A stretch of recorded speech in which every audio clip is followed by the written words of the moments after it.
Shalom, Barakatah Yahweh, Barakatah Yahweh Shai. Just wanted to do a little lesson um, on the chastening of the Lord. Like the scriptures say, despise not thou the chastening of the Lord, for whom the Lord loveth, he chastiseth and rebuketh often.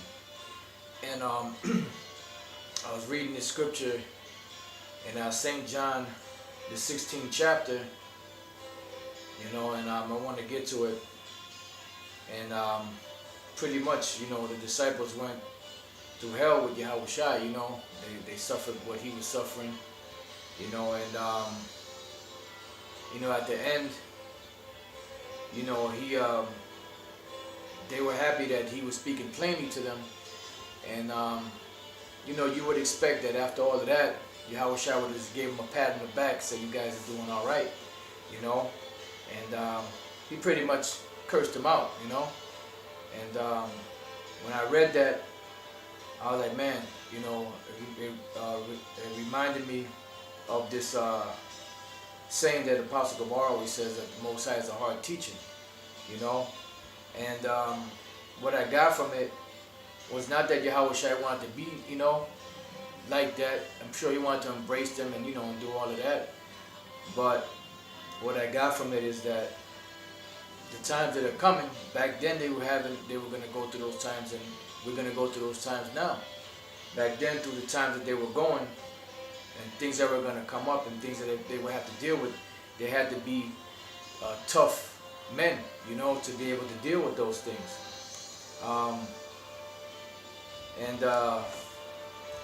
So Yahweh Shai knew that, because he knew what he had to endure. So instead of patting them on the back, after going through all that they went through, he pretty much cursed them out, because he was keeping their mind geared to that hard road that they had to walk. And that same hard road we have to walk. We've been walking it, and we still have to walk, because the hardness of the times that are coming haven't really gotten here yet. We've dealt with situations with our families and children and jobs and people out in the world, and out at the camps, and different other issues and things that came up, being threatened by the Crips and the Bloods and different other people, paramilitary groups, talking about they're gonna come and kill us and all that. But it really hasn't got hairy yet. All society hasn't collapsed yet. When society collapses, it's going to be a total different beast. Everybody out here is going to be totally different. Like now, people may say hello to you or wave and be all happy and friendly with you. You might go out to dinner or whatever, and somebody might offer to pay the bill for you. Somebody that you might be with. But in those days, man, it's going to be rough. So we have to be. The scriptures speak about enduring. The word endure means to be made hard. So by the time this whole collapse and Jacob's trouble and everything comes, we have to be like made out of steel, man. That's why the Lord is doing the things that he's doing, and bringing afflictions upon us in different situations to get our mind prepared and geared and ready for what's coming. And that is a part of the chastening of the Lord. I want to start off with this scripture here in Isaiah 33:6. It says, "And wisdom and knowledge shall be the stability of thy times, and strength of salvation. The fear of the Lord is his treasure." That's what the Lord loves. That's if you want to get in the good graces of Yahweh Bashem Yahweh Shai, fear the Lord. But it says, "And wisdom and knowledge shall be the stability of thy times." Why? Because in these times that are coming, like it says in matter of fact, let me get that real quick before I read on. This is 2 Timothy chapter 3 and verse 1, I believe it is. It says, "This know also, that in the last days perilous times shall come." So what type of men ought we to be if we know that these things are coming?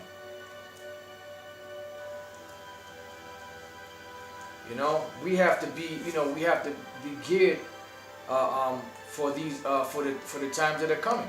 That's why it says that wisdom and knowledge shall be the stability of thy times. Now, when you look up that word stability in the Hebrew word is amawanah, which is the feminine way of saying I'm a one. which the word Amawan means faith, right? It says firmness, fidelity, steadfastness, steadiness. So faith is what keeps us there. And what builds faith? By hearing of the word, by certain situations we go through, by the Lord opening up our spiritual mind after he pretty much kicks us in the ass, you know, chastises us, puts us through hell. And then on the other side of that, the lesson that's learned is that the Lord made us stronger. You know, the Lord gave us more knowledge, more wisdom, more understanding, more stability. You know, a greater and broader understanding than what these people in the world have. Because you got to remember, when this all hell breaks loose, these people are not going to have a stronghold to run to. We have the stronghold of Yahweh Bashem Yahushai. In those names, there's strength. Because the scriptures say that the Lord's name is a strong tower. You know, the righteous run into it and is safe. So you have these people in the world that don't have a stronghold to run to. They don't have a defense to run to. They don't have a bunker to run to. You know, and you got these guys that call themselves leaders, like Nate and General Yohana and Bubba Blackfish, that they're playing with the names, they're playing with the doctrine. You know, they're pretty much dumbing Jake back down. They're waking him up and dumbing him down. You know, talking about you can't get on the white man. You know, you know, his name is Jesus. His name is Christ. The microchip is an embargo, not the mark of the beast. You know. Or I'm sorry, that the mark of the beast is an embargo, not the microchip. I mean, they're just totally trying to demolish the truth of the Lord, but they can't do it. You know, you had G-Man recently, Apostle Tahar sent me a video, and this guy is a total bug out, man. You know, he's a total bug out, pretty much. You know, talking about, you know, that you guys, you're going down the wrong path, don't waste your time being a Hebrew Israelite. You're going to go to the place, the lake of fire. First of all, the scriptures say that the Lord did not give us the spirit of fear, you know, but of a sound mind. You know, and we understand by studying the scriptures that there's no such thing as no hell. You know, that the lake of fire is talking about the nuclear missiles. But this guy is a bug out and a reprobate. And I'm thinking he might be an Edomite. There's certain things he was saying in that video. I'm like, damn. You know, so he may just be a chocolate-covered Edomite. You know, or he just might be an agent paid to distort the truth. Just like Nate, just like General Yohana and other guys. You know, and there's so many other things you could go into.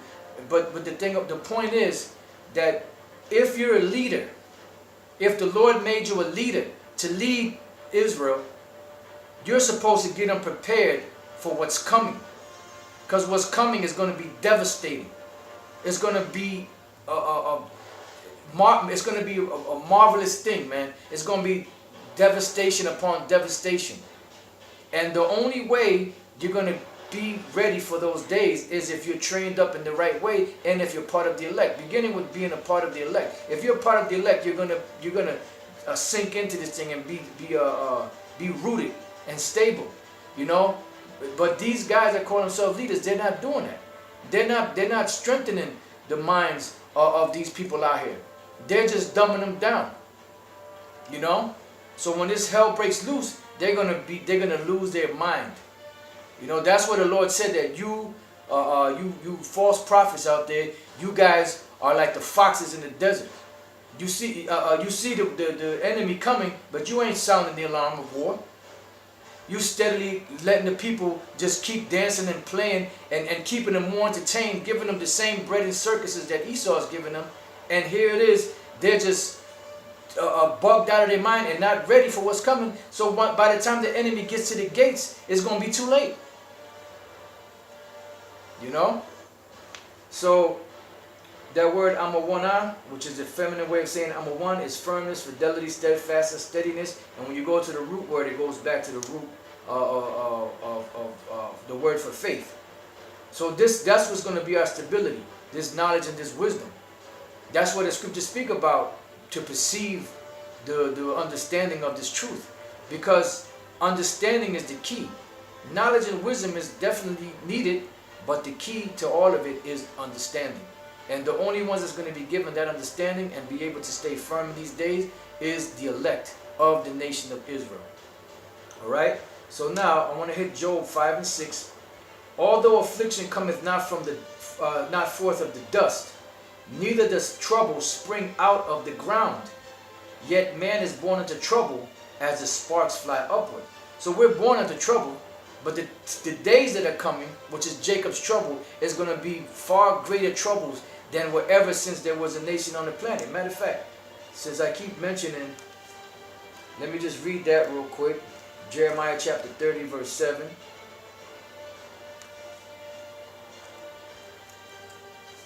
You know, and it's a damn shame that you have to keep reproving and rebuking these demons, but that's what Yahushua did throughout his whole ministry, and that's what the men of the Lord are going to do. Jeremiah 30 and 7. Alas, for that day is great, so that none is like it. See? So when this time comes, it's going to be no other day like this. This thing is going to be devastating, man. The Lord is going to allow this devil to get loose on you so-called Negroes, Latinos, and Native American Indians. You hard-headed, big brickhead, egghead clowns out there. The Most High is going to let this devil get loose on you, man. And when they come, it says they're going to be like madmen. They're going to be like lunatics. They're going to be in a trance. There's going to be like they're on MK Mind Ultra or MK Ultra Mind Control or whatever the hell, however the hell you say it. They're going to be focused on one thing and one thing alone, and that's putting your ass to death, locking your ass up, making sure you take that chip, and whatever else they got planned in their agenda. It says, alas, for that day is great, so that none is like it. It is even the time of Jacob's trouble, but he shall be saved out of it, because the election is going to make it. But 2/3 is not going to make it out of that. You know, 2/3 of you is going to get caught up in this mix. You're going to get caught up in this destruction. You're going to get caught up in this devastation. You're going to get caught up in them concentration camps. You're going to take the microchip willingly because you're going to want to eat. And then the Lord at the end, those of you that make it to the end, the Lord's going to burn your ass with the nuclear missiles and the lasers from the chariots. This is the book, one more before I continue on. This is the book of Daniel 12 and 1. And at that time shall Michael stand up. Because Yahushua is on the right hand side of the Most High ready. Michael, Gabriel, Raphael, Uriel, and the angels on the right hand side, they're ready, man. You know, they're all armored down, ready to come down here and do battle, man. To come and deliver us, man. And you guys are playing around. Here it is, we're striving to get out of here, and you guys are playing games, man. You guys are lollygagging, man. You're supposed to be a leader, man. You're supposed to have been in this thing 30 years or more, General Yohana. Nate, you got to be getting close to 30 years. Bubble Eye Blackfish, you got to be at least in your 20s, maybe 25 or close to it. And you other guys, man. And you still playing around? You still joking, man? You still not getting these people out here prepared? Warning them, whether they hear or whether they will forbear? The Lord's going, man, He's going to twist your guts out, man. And at that time shall Michael stand up, the great prince which standeth for the children of thy people. And Yahushua said that the day of vengeance burns in his heart. So it should be burning in our heart to get out of here, man. We should be hastening this day, not bullshitting. It says, and there shall be a time of trouble, such as never was since there was a nation, even to that same time. And at that, man, you people out there, you have no clue, man. You see these people walking, they're like zombies. They all, you know, in one mindset. You know, everything is on a time base. I got to go to work. I got to get up. Got to get my coffee. You know, I got to go to the supermarket. Got to get something to eat so I can go home and cook something. You know, and it's the same whole old routine. At the end of the night, you may have a glass of wine. You may not. You go to sleep. You get up early in the morning. The same shit over and over again. It's like that movie Dark City, the Somniopolis. It's like everybody did the same shit over and over again. The people were just in a zombified state. Everything around them being changed. Their whole identity being changed. And they're just like zombies without a clue. But there were a few that were awake. And that represents the elect. It says, and at that time thy people shall be delivered, every one that shall be found written in the book. So meaning that there's going to be certain men of the elect that's going to be delivered. Why? Because they were chosen from the foundation of the world. But the rest of you, you ain't going to be saved. You're going to be destroyed. In whatever fashion or manner the Lord deems to destroy you. Whether you get caught up in the concentration camps, whether you get caught up in the famines, whether you get caught up in the race wars, whether you get caught up martial law or whatever, or whether you're saved to the end, to the final destruction. It's all up to Yahweh B'Shem Yahweh Shai. All right, so let me continue on in Job 5, and let me go to the 8th verse. Job 5 and 8. I would seek unto the Most High, and unto the Most High would I commit my cause. Jump down to verse 11. To set up on high those that be low, that those which mourn may be exalted to safety. And that's the key. You know, that's what the prophets always said when they saw the devastation. Woe is me, who shall deliver me in those days? Because they saw the devastation. And they know that the only way you can be saved is if Yahweh B'Shem Yahweh Shai saves you and protects you. And the only protection that's going to be anywhere in the soils of America is going to be up in the chariots and not on the soils of America. Because anybody that's left on the soils of America, the Lord, that's going to be instant death when the missiles hit and the chariots come with the fire. And that's it, man. It says, so to be exalted to safety, right? Let me just read on. It says, he disappointed the devices of the crafty so that their hands cannot perform their enterprise. Because they plan on bringing in this new world order. But it's not going to work on the elect. It's only going to work on the other nations. The other nations and 2/3 of Israel, which you might as well say they're the other nations. And these other Edomites here in America. It says, he taketh the wise in their own craftiness, and the counsel of the froward is carried headlong. They meet with darkness in the daytime and grow up in the noonday as in the night. And these are all set up for these plans that they got set up, for these traps, you know, for these snares, for this jinn that they got set up to capture mainly the Israelite man, woman, and child, you know. But he saveth the poor from the sword, from their mouth, and from the hand of the mighty. Meaning that whatever they have planned, the Lord, on his elect, they got that thawar on them, which is exemption from judgment, and they're not going to be touched by it. You know, some of us or brothers or whoever it be are gonna escape by the skin of our teeth, like it tells you in the book of matter of fact, let me get that real quick. This is the book of Psalms 124, and this is one of my favorite scriptures also. Psalms 124 and 6. Blessed be the Lord, who hath not given us as a prey to their teeth. Our soul is escaped as a bird out of the snare of the fowlers. The snare is broken and we are escaped. So it's like you got a trap, and then you have a bird, let's say he's eating bird seeds, and then as the trap is coming down, and just before it gets him, he gets out. Boom. So it's going to be very, the scriptures say that the righteous shall scarcely be saved. You know? Man. So it says, our soul is escaped as a bird out of the snare of the fowlers. The snare is broken and we are escaped. Our help is in the name of Yahweh B'Shem Yahweh Shai, who made heaven and earth. You know? So you guys playing with the name, man. You ain't got no stronghold to run to. You ain't got no strong tower to run to. Alright? So now going back to Job 5, where I left off at. I'll read 15 again, Job 5:15. But he saveth the poor from the sword, from their mouth, and from the hand of the mighty. So the poor hath hope, and iniquity stoppeth her mouth. Behold, happy is the man whom the Most High correcteth. Therefore despise not thou the chastening of the Almighty. Why? Because there's a purpose. There's a reason for that. You know, the chastising, the correction, the admonishing, you know, it chips away at all the bad shit that we have. You know, and it leaves the good, you know, and then it increases it. Why? Because there's a judgment set for the world for destruction, especially here in America and certain parts of the world. But the elect are not going to get caught up in that. But the elect have to go through a process of cleansing too, because we're in this filthy flesh. You know, if we be the elect, we still in this filthy flesh. This is the book of Daniel 11, and I believe it was 35. We read it I believe it was last week. Daniel 11:35. It says, and some of them of understanding shall fall to try them. See, so the ones that there's going to be certain brothers that's gonna, even though this is speaking, this is going back during the time of the Greek Empire. And I'm not gonna go into specifics because you know you got some hoes out there that try to get the stuff and put it on their own agenda, you know.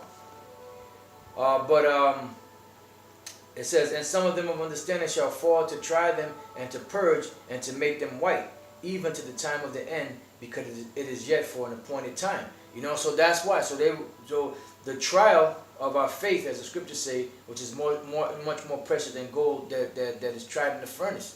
You know, and that's what's happening. The Lord is chipping away at all the stuff that we have, that, you know, the uncleanliness, so to speak.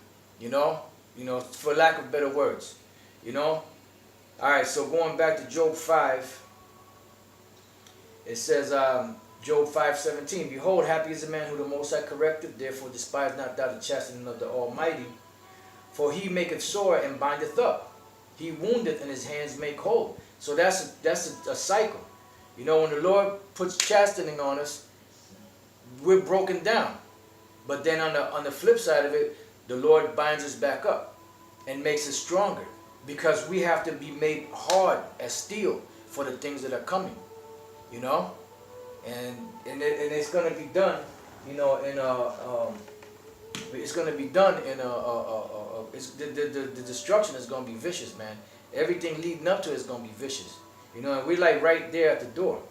It says, he shall deliver thee in 6 troubles, yea, in 7 there shall no evil touch you. So we're coming towards the end of the 6th trumpet, or the 6th trouble, or the 6th angel. And once the 6th is ended and the 7th starts, that's when the destruction comes, and that's when the deliverance comes. So the Lord said, he shall deliver thee in 6 troubles, yea, in 7 there shall no evil touch thee. In famine he shall redeem thee from the death, and in war from the power of the sword. See? So all these things, that's what the Lord said, my servants shall eat, my servants shall rejoice, but you shall mourn, you shall be you shall starve. So pretty much the ones that are here, you know, the apostles, elders, brothers out there of great millstone that are striving and fighting, and brothers out there that is teaching the doctrine correctly, when the time comes, at these things, we're going to be laughing, man. You know? It says, in famine he shall redeem thee from death, and in war from the power of the sword.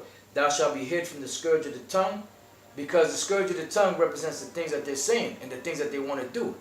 But they plan on actually bringing it into effect. But there's going to be some men that's going to escape that. They ain't going to be touched by that. You know? That's a beautiful thing, man. Neither shalt thou be afraid of destruction when it cometh. See? So we're not going to be afraid when it comes. I mean, we're going to be a little nervous, you know, because even though we know it's coming, you know, being in the flesh, the spirit is willing, but the flesh is weak. You know, but overall, we're going to be all right. You know? Alright, now, let's jump from there to the book of Hebrews. Right? Yep, Hebrews 12. And I'm going to start at 5.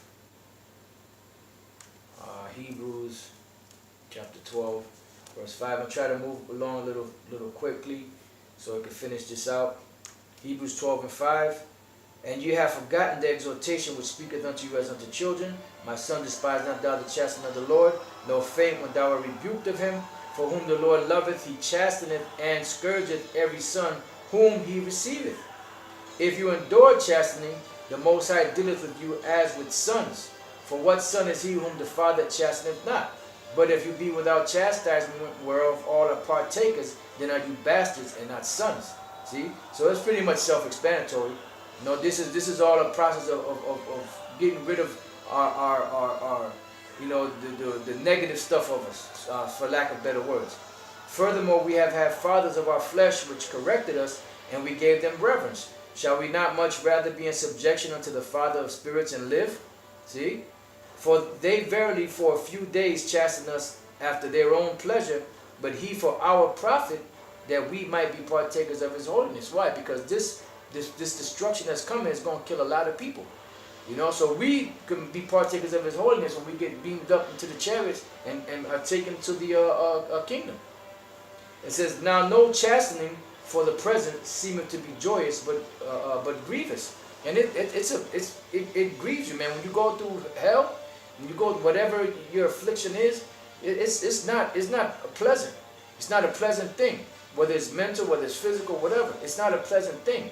It says, nevertheless, afterward, it yielded the peaceable fruit of righteousness unto them which are exercised thereby. That's why Paul said, man, when I made you sorry, I'm not glad that I made you sorry, but look at what carefulness it brought in you. You know, what fervency, what zeal. You know why? Because that made you that much more stronger. You know, and that's the reason why the Lord is chastening us, so that we will not be condemned with the world, as we're going to get in the next scripture. All right, reading on, it says, wherefore lift up the hands which hang down and the feeble knees, and make straight the path for your feet, lest that which is lame be turned out of the way, but let it rather be healed. And that's the main thing, let it rather be healed. You know, so that we can all, the elect, we can get out of here, which the elect is going to make it. You know, but then you go through your moments, you know, like Yahushua went through his moments, and different prophets, they went through their moments, you know, but overall the Lord guided them out of that situation and delivered them out of that situation because they trusted in him. All right? Now, let's go to 1 Corinthians 11 and 32. But when we are judged, we are chastened of the Lord. That's why we go through the things we go through. The Lord breaking away those impurities from us. Because we have to be perfect. By the time Yahushua comes, we have to be totally perfect. It says, but when we are judged, we are chastened of the Lord, that we should not be condemned with the world. That's why the world are bastards, because they're not receiving any type of correction. They're not getting jacked up, you know, the way that the men of the Lord are getting jacked up for teaching the truth. But, you know, that's the condition of the battle, as the scriptures say. So it says, but when we are judged, we are chastened of the Lord, that we should not be condemned with the world. Why? Because the world is already condemned. This is the book of St. John. Let me see if I can pull it up. I guess St. John, chapter 16. I'm sorry, not 16. Yeah, 16 and 22. It says, and you now therefore have sorrow. This is Yahushua speaking to the disciples. And you now have sorrow, but I will see you again, because he was telling them that he had to leave. So there was sorrow in their heart, right? And you now therefore have sorrow, but I will see you again, and your heart shall rejoice, and your joy no man taketh away, taketh from you. That's right, because no man can take that away. You know, the rejoicing that we have and the hope that we have in Yahweh B'Shem Yahushua coming back to deliver us, no man can take that away from us. They could say what they want, they could slander us, they could talk shit about us, they could say that we're false prophets, whatever they want to say, but they cannot take away that hope that Yahweh B'Shem Yahushua gave us. This is the 33rd verse. These things I have spoken unto you, that in me you might have peace. In the world you shall have tribulation, but be of good cheer. I have overcome the world. So that's why Yahushua had to set that example to the disciples. You know, he couldn't really baby them. You know. Now I'm gonna jump back up to the 23rd verse. It says, and in that day you shall ask me nothing. Verily, verily, I say unto you, whatsoever you shall ask the Father in my name, he will give it you. That's why those names are very important. Hitherto have you asked nothing in my name? Ask, and you shall receive, that your joy may be full. These things have I spoken unto you in Proverbs. But the time cometh, when I shall no more speak unto you in Proverbs, but I shall show you plainly of the Father. Why? Because at first, Yahushua had to first do that final sacrifice of himself, so that the understanding and the seals of the book could have been broken, so that the mysteries could be revealed to the men that were given to him. Because prior to that, the book was still sealed. You know, there was only certain little things that they understood because Yahushua was there with them. But when Yahushua went back to the Father, sacrificed himself, that's what opened up those seals of the mysteries of this book. You know, and that's when they really started to, oh, okay, now we understand, you know, because Yahushua, once he sacrificed himself, those mysteries were open, and they were able to receive it, right? It says, at that day you shall ask in my name, and I say not unto you that I will pray the Father for you, for the Father himself loveth you. Wow. Man. Because you have loved me and have believed that I came out from the Most High. I came forth from the Father, and am come into the world. Again I leave the world, and go to the Father. His disciples said unto him, Lo. So now, see, they got the understanding because Yahushua is speaking plain to them. And they're like, oh, wow. You know, they're like, his disciples said unto him, Lo, now speaketh thou plainly, and speaketh no proverbs. You're speaking unto us plainly. You know, now we really are starting to understand what you're saying. It says, now are we sure that thou knowest all things. So they're saying good things to the Lord, right? It says, by this we believe that thou camest forth from the Most High, right? Now you would think Yahushua would pat him on the back and say, yeah, you know, you men, you know, y'all have been striving with me, you know, and give him like some good encouraging words, right? Yahushua answered them, do ye now believe? Behold, the hour cometh, yea, is now come, that you shall be scattered, every one to his own, and shall leave me alone, and yet I am not alone, because the Father is with me. You know? So he kind of just gave it to him. And then when I read that, I was like damn, you know? But it was like, it was a moment of that this is a chastening of the Lord. And the mission went from Yahushua's hand once he was crucified to Peter and the disciples' hands. And they had to be strong, they had to be made of steel, so to speak, to endure the things that they were going to endure back then. Same thing now. So when I read that, I was like, wow, man, you know, and it immediately brought to mind the saying that Apostle Gabar always says, that the Most High is a hard teacher, you know.